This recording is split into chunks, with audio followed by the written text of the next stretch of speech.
During the countdown. Hello and welcome to Journey Lines, the podcast answering the question, how did they get here? I am so excited because today the person who taught me about Journey Lines is on the podcast. And when I asked for permission to start this, she said, Journey Lines is the fucking best, dude. When can I be on it? So with that, I am so excited to introduce Kelli Dragovich. Kelli, how are you today? So happy to be here, my friend. We've known each other, almost 10 years now.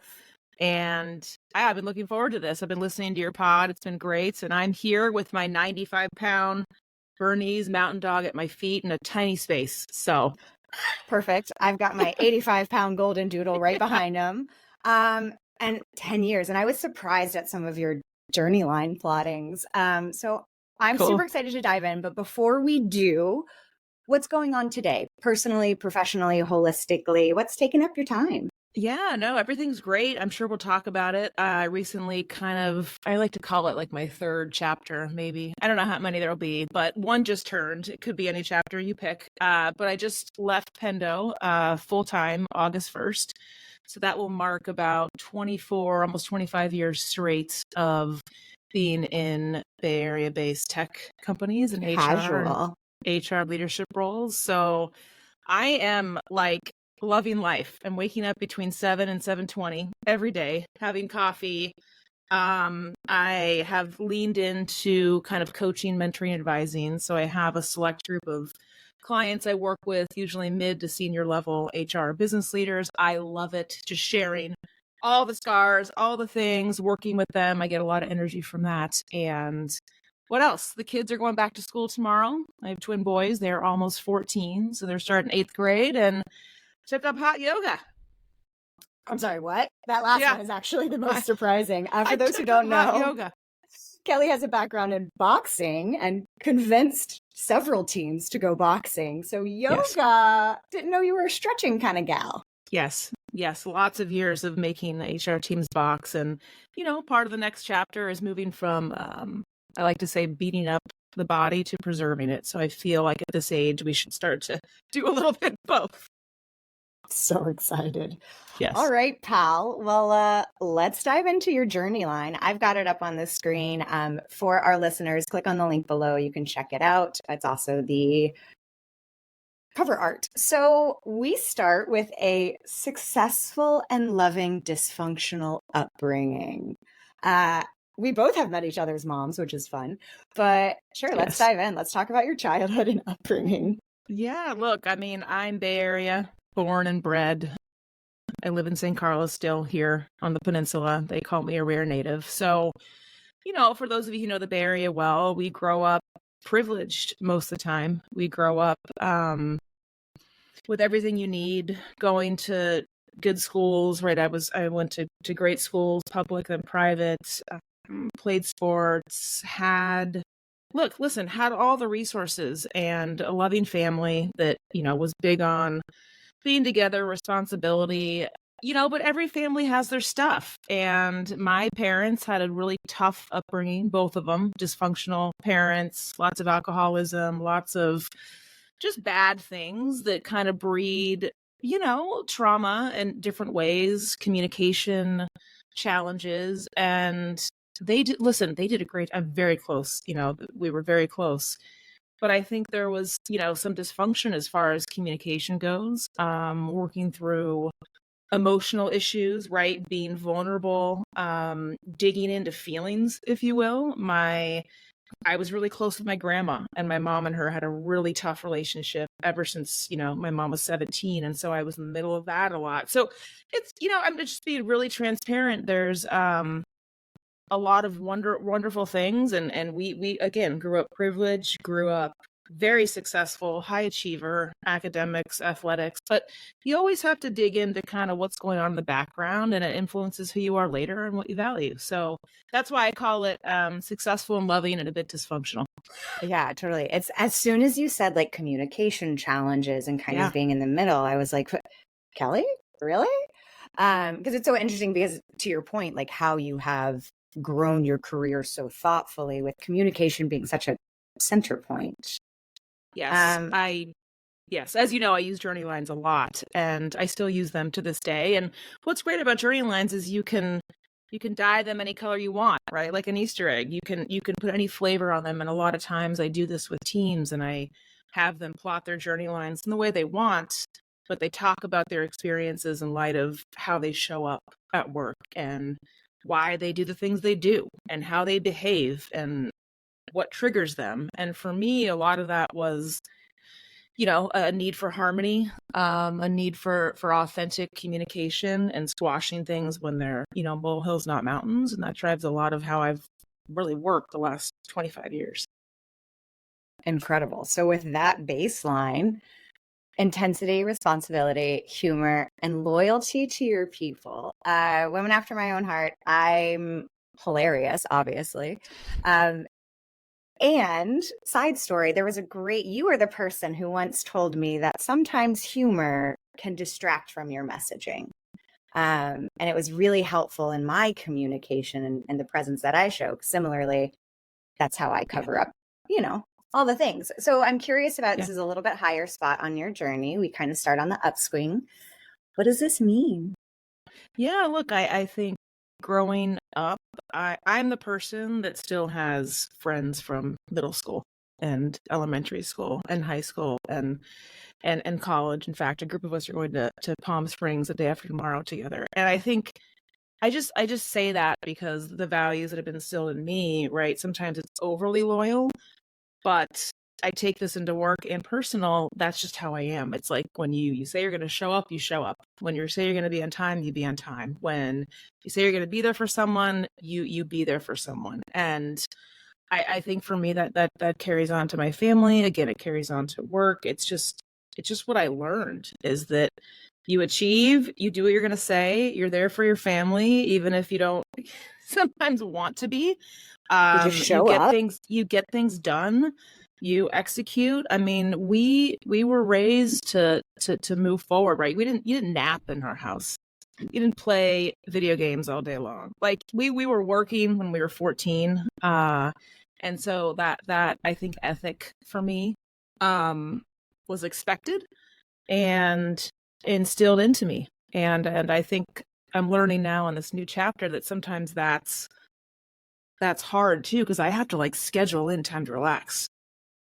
Like you're not doing anything from 12 to 2. You're going to read some, you know, like fiction smut. I don't know what you do out there, but I have to like retrain. And so, like I said, there's two sides to every coin.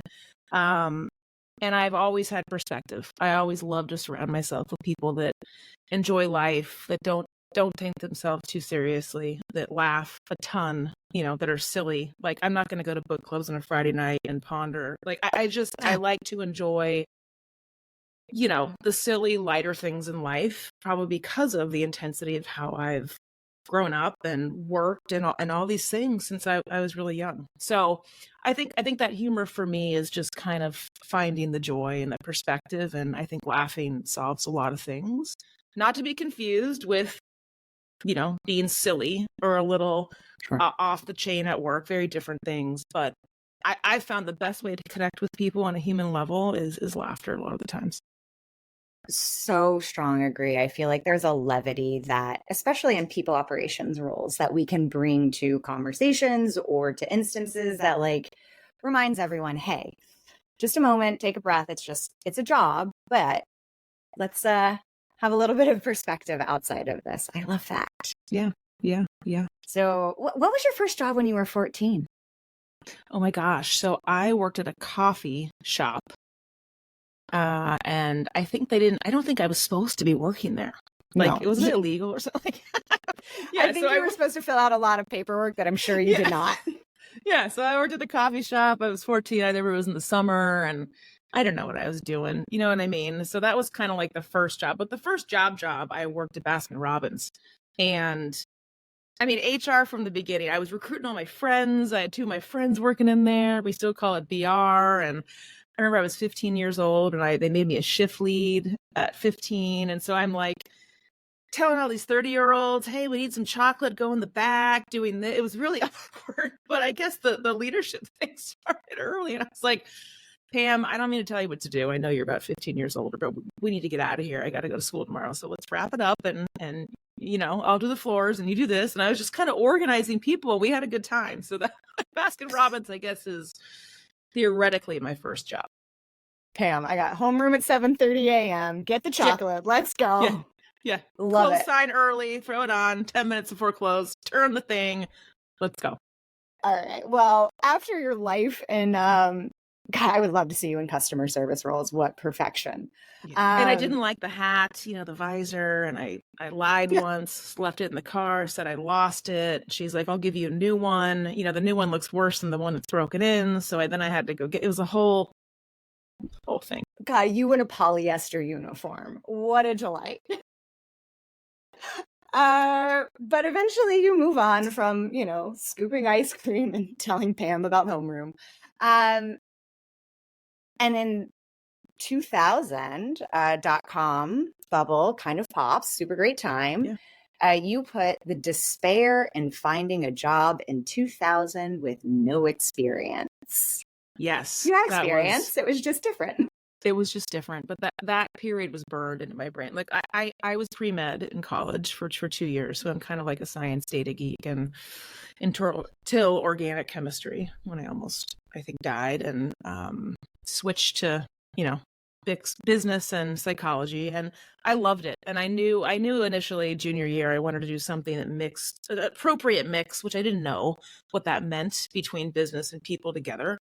And my professor introduced me to this very marble mouth term that I was like, I don't even know what that is, called industrial organizational psychology. And then I was like, can you please just tell me what that is in like plain English? And when she said that, I said, I want to do that. That's exactly what I want to do. So I went to grad school right out of undergrad for that, worked and went to school with a lot of folks that were already working in HR, which was great because then we talked about different things. And I graduated in 2000 from grad school, came back up in 2002, actually. And then that's when it all kind of blew up. So I was living at home, again, back to the achiever, back to the stuff, right? We're going to get a job. And I was just hitting the ground hard. I remember LinkedIn. I was talking to everyone I could talk to. I was asking to buy people lunch. I grinded myself. And then just kind of burn out. You know what I mean? Hit a wall on that. And I remember I said, I'm done. I turned the computer off and I think I left town or something like that with a friend. I was like, I'm done. I just taking a weekend. Yeah. And that weekend, Intuit called to offer me a position, which is so funny. And I remember this day, my mom's like, she'll take it. I'm like, okay, don't do that ever again. So, Mom. So I tell that story because to this day, I will never not reply to a LinkedIn message to me. I've had multiple people in undergrad, ask for 10 minutes. I tell them, call my cell. I remember how that felt when you're working your ass off. And I still hear it. Like they tell me I can't get the job. I don't have experience. How am I supposed to get experience if I can't get the job? And it's just this like never ending, chicken or egg situation. And it's always impacted me. So if kids want to get out there and work hard, I give them my time and I'll never forget those days. For sure. And I think we're seeing a lot of that recently, like coming off of the pandemic. There's been some super fun financial shakeups in the startup world. And we're seeing a lot of people who are out of work for a long time, can't get that first job.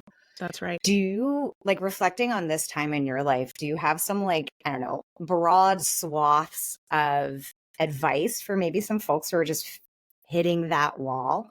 Yes, we talk about it a lot on, our podcast, Kim, HR Heretics. And this time, the last 3 years have been really hard. And again, I will help anybody who asks. I consider myself a connector in that realm. And so the advice is not to ask people to find you jobs or do you favors. The advice is to ask people to connect you with other people and also ask if you can help them. So I always say, listen, I'm going to connect you with 5 great HR people. I want you to get 2 to 4 other connections from each of them.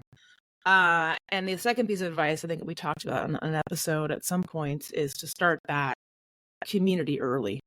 I have a very simple Google sheet that I should probably move to some kind of online situation, but it's like No, keep it 2000. scrappy. Yeah, I started when I was 25, and it's 2000 of my best friends.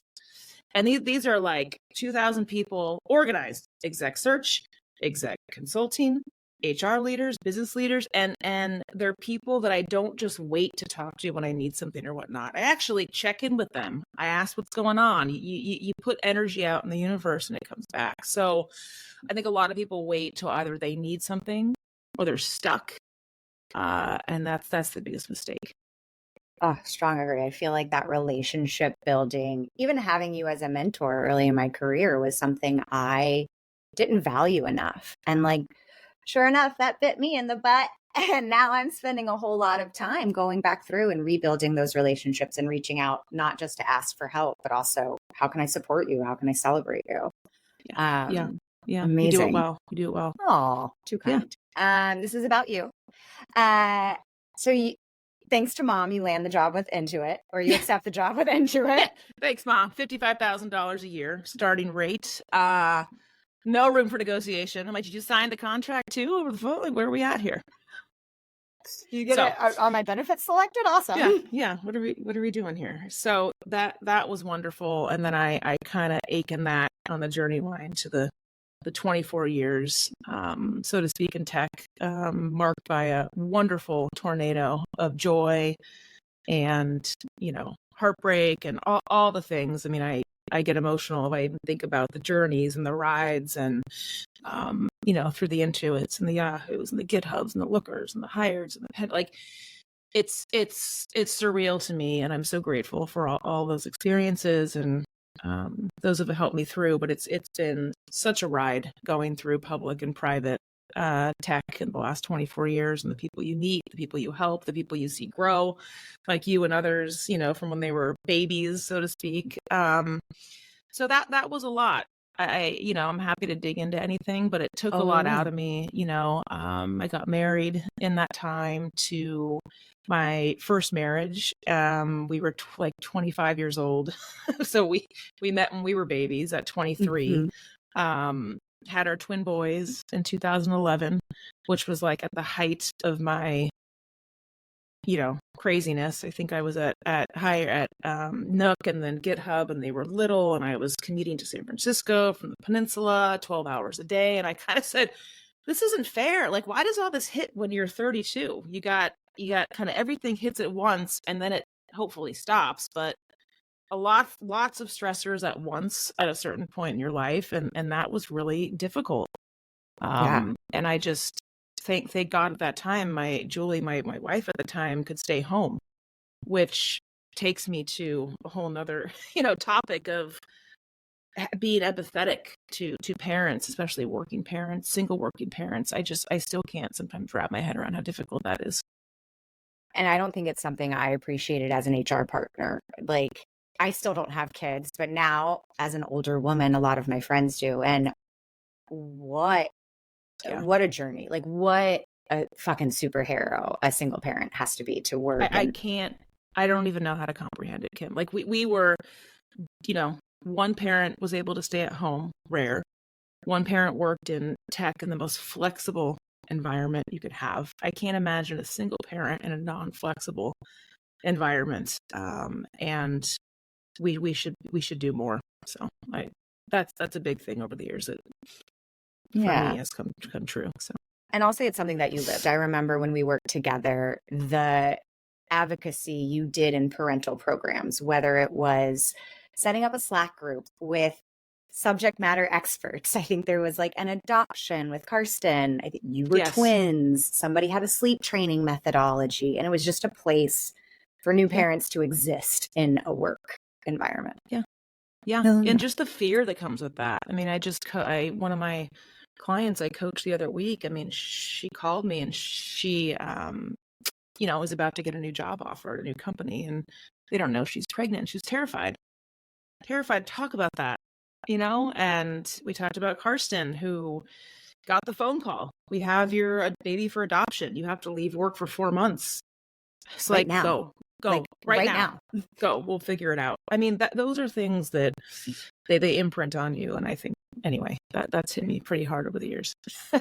I love it. I love that high point. Your family was always really welcoming. I have constantly tried to replicate Julie's tacos for years.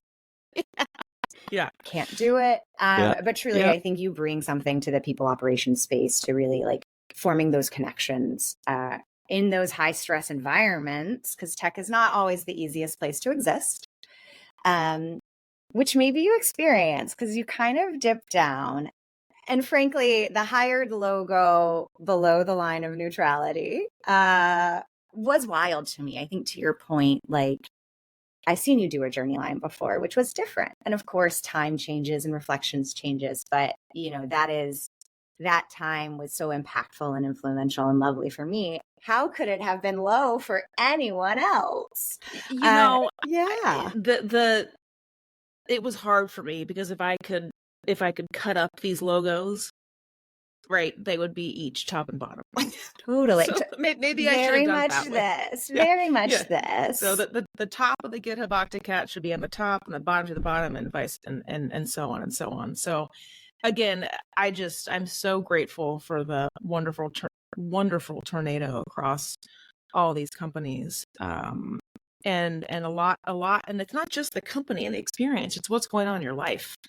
You know, so when I was at Hired, that's when Julie and I decided to split up. And, you know, we met when we were 23, very young, and totally different people.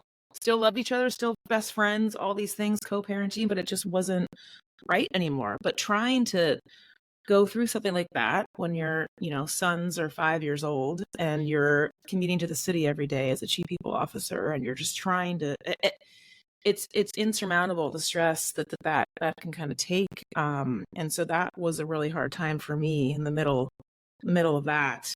And I still remember, you know, I remember the first night that I actually left the house because, you know, they stayed in the house where the boys were born, and they're still there, and it's wonderful. And I moved to an apartment for the time being, just kind of down the street. So it was 3 blocks away, but I still remember that was probably one of the worst days of my life. You know, the first night you're not at home anymore. And doing that in addition to work and this and that. I mean, it's just a whole nother realm. And so that was kind of a low point for me, and just making that transition, which, you know, every hard thing is a wonderful thing, which ended up being the best thing ever, because now we actually see each other more. And my wife, Hillary, and Julie and the kids were having dinner tonight.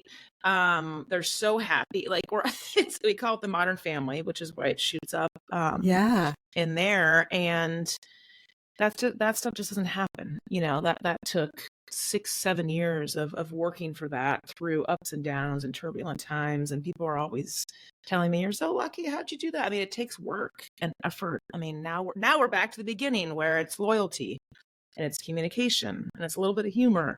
It's a lot of responsibility. So these things kind of, you know, they kind of carry throughout. Yeah. How did you, going through some of those more turbulent times, that stressful time, like, how do you survive that? How do you come out the other side that with still this attitude of, I'm going to show up, I'm going to do well, I'm going to build relationships, like I'm going to keep fucking going? Yeah, I think if someone had the answer to that, someone, you know, have a lot of money, bottle it up and sell it. Yeah, bundle it up and sell it. I just go back to the beginning of my journey line. That's just how we were raised. Like, you don't run away, you don't give up. And a lot of people did things for me and my family, and personal and professional and friends, that you learn that you don't take that and do the opposite. You stick through, and it wasn't always easy. I mean, we were seeing therapists. I had took some time off. You know, again, I'll go back to humor and perspective. Like, this too shall pass, and those things are very, very, very true. And just being honest about what that is and what's going on, and it's okay to like break down, you know.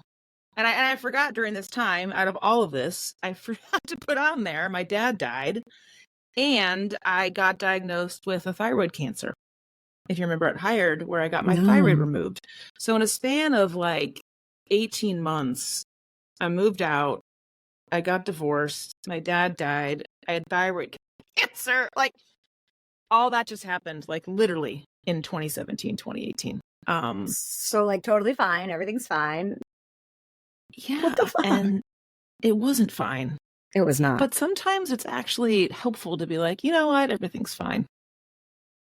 And you know, a couple years later I dug into it and dissected it a bit more. But sometimes in the moment you just have to go through and you need to be there for the people that need you most. But all that happened at once. It was insane.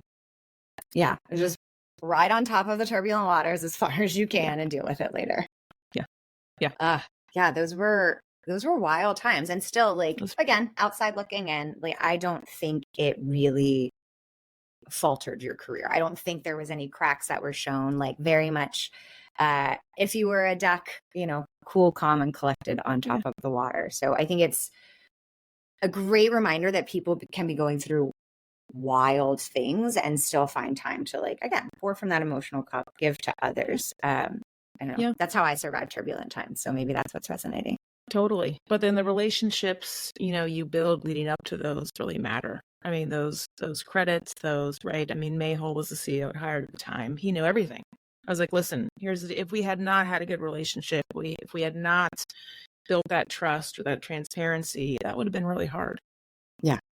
Yeah. And I think it's important to remind, like, lean on your coworkers in these times Yes. when you can, especially at that senior leadership level. I am huge on telling my very close teams, like, hey, this is my real life that's happening too. So bear with me. Yes. And I love how, like, I think the pandemic helped accelerate that for people, right? All of a sudden there's no choice. Like, babies are in the background screaming, like elderly parents, cats. I mean, you literally were living with these people, and work and personal just blended without choice. And I think it gave a lot of people permission to be themselves, to be honest. And what happens, like, human nature, if you're gonna be honest with me, okay, great, now it's safe to be honest with you. And I think that just like multiplied like gremlins. And mental health, talking about these things, it's much less taboo, and I'm so thankful for that. Yeah, I think it really pushed forward a lot of things that we've been striving for in our work for a long time, like psychologically safe spaces, prioritization for life outside of work, while balancing still being a high performer, still achieving. Like, maybe we can't do it all, but we can do a lot more if we get flexible. Absolutely. So marriage number 2, modern family. Anything else to add there? I love your modern family. I'm fortunate. Great. I'm friends with your wife on Instagram. Hi, Hillary. Yep. I get little sneak peeks into your very cutesy, very demure life. I'm really loving it. How's the fam jam? It's great. It's great. Yeah. Look, I mean, it's fun because Hillary's in real estate and doing totally different things, but it's like an interest that we share. So we have an Airbnb in Palm Springs. We manage that. We're looking at some other rental properties. It's kind of like doing hobbies together. And that's really fun, having the time now to dig into that. You know, no family's perfect. We have our stuff. We laugh a lot in this family. It is underrated. And trying to do so many different fun things. You know, we got the kids scuba certified this summer. Just, you know, there's more than one way to achieve. Like, you don't need to just achieve in work or finance or this or that. It's like, how can we kind of just enjoy this life as long as we have it, which I gained new perspective after my dad died suddenly at age 70, healthy. And I think that's really important, because you see a lot of people in tech, especially, that, you know, they're ejecting out because it's just too much stress. They're having heart attacks. I mean, it's a big deal, and we have to figure out how to balance it. So the family's good, and just moving into like enjoying this chapter now that we have some more time. Yeah. I'm very much into finding more of a life flywheel effect where my work enhances my non-work life. Yes. Um, And we're seeing it. You know what I mean? yeah, Like this younger generation, they are taking less money for more flexibility. They are accepting roles that, we probably wouldn't accept for mission based. I mean, for travel, for enjoying their life. I mean, recently we had, I think it was Dell, where they said, "Hey, we're back to work," right? And like, we don't want him. It's like, fine, you don't have to go back in the office, but you won't get promoted or you won't get any raises. They were like, great, great. fine. So I'm, I'm enjoying seeing kind of people putting their happiness and their mental health, just not more than necessarily, but at least on par with career. Because I didn't always do that back in the day. It definitely helped me. However, I think we can kind of live with both a little better. Yeah, I think we're also going to see, shout out to Gen Z, a rise in like way more flexible work. I think this traditional full-time employee contractor is really going to have a lot more gray to it as we see folks taking on their own businesses or working independently and contracting, directing with companies. Which brings us to your next chapter, giving up your CPO identity, going out a little bit on your own, expanding life horizons. Let's talk about now and next. Yeah, look, I think I've been feeling this for about a year and a half. I knew that the page had been turning, so to speak, as far as the chapter. I just didn't know, what the next chapter looked like. And back to how we started this conversation, I'm trying to like leave space that I don't know exactly what it's going to look like for like the first time since 2000. Just to kind of be like, listen, I don't know exactly what this looks like, and consciously not engaging in things that I might have 6 years ago, and then you end up at another company. And so what's happened just from, again, networks, from giving back, from working with people over the years, from the HR Heretics podcast, I've had people reach out and they're like, listen, can I just like meet with you? Can I have a safe space to talk through anything, whether it's a tactical project, some influencing challenges they're having in the company, some identity, kind of career crisis advice, coaching, mentoring, advisement. And I do that a lot now. I do that with 5 mid-level HR and business leaders, and I get so much energy from it because I love building great HR people. Right? We always said that, Kim. Like, I just want to build other great chief people officers because there's not enough. And I want, especially women leaders, female leaders, to feel confident, to feel equipped, to feel savvy and smart. And so I kind of work with folks on, like I mentioned earlier, today's job, you got to do well. Tomorrow's career, are you looking up and out and broadening your horizon and influence and networks and giving back? And then life goals, like they all go together. You can't really have one without the other. And thinking through that strategically and proactively and with power, which I don't think happens enough, So I don't really know, but I'm really enjoying that. And so I aching it to like, can I help other HR leaders become great and enjoy their own tornadoes? Can I help them? Can I Sherpa them through their own tornado path and make it a little bit easier for them to accelerate given what I've gone through? It's funny. I feel like your tentacles spread far and wide. Like there is a weird kinship amongst people who have worked with Kelli Dragovich. Like even if we had never worked together, I always kind of feel like, oh, I know a little bit about you. Call you. them. Like Yeah. Like, hey, Kelli? I know Kelli. Can I soundboard with you real quick? Yeah. And I think that's also been a really important thing for me, Kim, is like even going back to my childhood and my friendships and those I choose to spend my time with outside of work. There's an authenticity there. There's a consistency to those people, right? There's a polarization to those people. Not everyone wants to hang out with my best friend. She's very polarizing, and you love her. And so with me, that's kind of the potency of that brand. And I think that's really important. I teach a lot of people. It's like, you don't need to be all things to all people, and you probably shouldn't. Right. And so when you go through the last 24 years in these different companies, again, if you call people from Intuit and Pendo, the two, the first and the last, they probably describe me similarly. And I think that's something, it's a good thing. And people change and develop and grow and this and that. However, when it comes to kind of the consistency of values, how you work, how you communicate, how you help people, how you connect with people, that's really important. Yeah, I agree. I am so fortunate to have been able to stand in your light for a moment and really like just learn No, so we're much. standing in yours. We're standing in yours. Yeah, it's a ring It's light awesome. to the side. No, Awesome. truly, I'm excited about everything that you've got going on, about everything you've done for our industry, me personally. Where should people follow you? Where should they find you? Should they want to keep watching your journey? Oh, you can reach me anywhere. My stuff's LinkedIn, all over LinkedIn. My email's there. You can HR Heretics book time, HR podcast. Heretics podcast, wherever. I am around. I love talking with and meeting new people. And this is great, Kim. I love the podcast. Thanks for having me.